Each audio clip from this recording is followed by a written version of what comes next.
International space সেন্টারে 2 মহাকাশচারীর আটকা পড়ার 50তম দিনেও তাদের ফেরার সঠিক তারিখ জানাতে পারছে না নাসা। সফলভাবে উড্ডয়ন করলেও যান্ত্রিক গোলযোগে নির্ধারিত সময়ে পৃথিবীতে ফিরতে ব্যর্থ হয় বোয়িং স্টারলাইনের মহাকাশযানটি।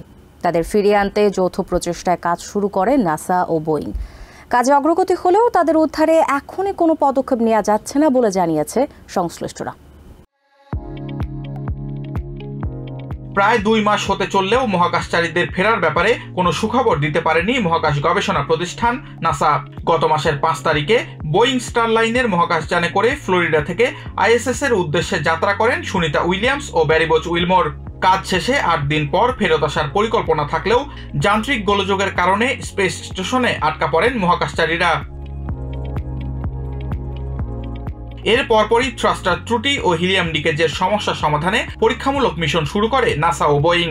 কাজে বেশ অগ্রগতি হলেও তাদের উদ্ধারে নির্দিষ্ট কোনো তারিখ জানায়নি নাসার commercial crew programme manager Steve stitch.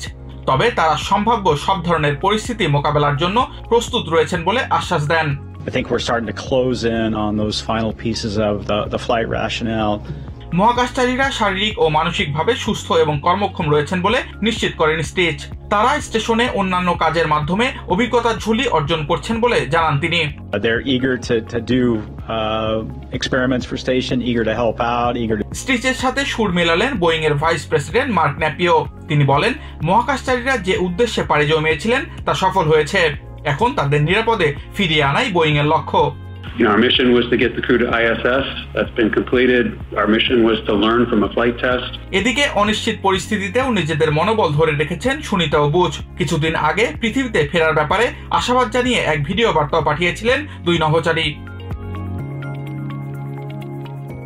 Samiul Bari Shihab, TVN 24 news desk.